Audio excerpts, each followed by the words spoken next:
લોકસભામાં ઓપરેશન સિંદૂર પર ખાસ ચર્ચા શરૂ થઈ, જેમાં રાજનાથ સિંહે કહ્યું કે જો પાકિસ્તાન કોઈ દુઃસાહસ કરશે તો ફરી હુમલો કરીશું. સુપ્રીમ કોર્ટે સોમવારે ચૂંટણી પંચને એસઆઈઆર માટે આધાર અને મતદાર આઈડીને માન્ય દસ્તાવેજો તરીકે ગણવા કહ્યું. કવાયત રોકવાનો ઇનકાર કર્યો. યોગી આદિત્યનાથ ઉત્તર પ્રદેશના સૌથી લાંબા સમય સુધી સેવા આપનારા મુખ્યમંત્રી બન્યા. ગોવિંદ વલ્લભ પંતને પાછળ છોડી દીધા. મુખ્યમંત્રી શ્રી ભૂપેન્દ્ર પટેલે લોગો માટેની રાષ્ટ્રીય સ્પર્ધામાં નામાંકનનો પ્રારંભ કરાવ્યો. વિદેશ મંત્રી એસ જયશંકરે સોમવારે કહ્યું કે ઓપરેશન સિંદૂર સ્ટ્રાઇક દરમિયાન મોદી-ટ્રમ્પ વચ્ચે કોઈ ફોન કોલ થયો ન હતો.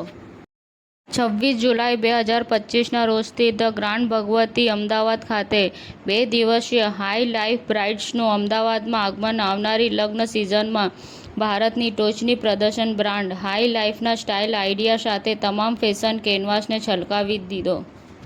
રાજ્યની કુલ 556 આઈટીઆઈમાં 2.17 લાખ કરતાં વધુ બેઠકો પર વ્યવસાયિક તાલીમ સુવિધા ઉપલબ્ધ કરવામાં આવી.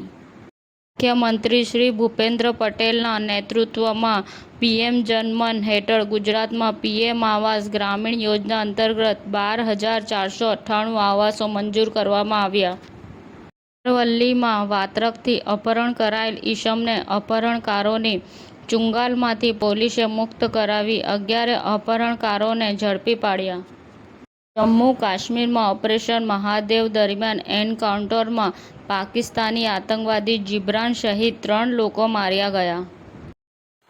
સમાચાર ટુડે ન્યૂઝ ચેનલની ટીમ અને જે સત્ય છે તે જ બતાવશે. આપ જોતા રહો સમાચાર ટુડે ન્યૂઝ ચેનલ. ગુજરાતની ધરતીનું ગુજરાતીઓ માટે જ, એટલે કે સમાચાર ટુડે ન્યૂઝ. અમારી સમાચાર ટુડે ન્યૂઝ ચેનલને લાઇક કરો, શેર કરો અને સબસ્ક્રાઇબ કરો અને જોડાયા રહો સમાચાર ટુડે ન્યૂઝ ચેનલ સાથે.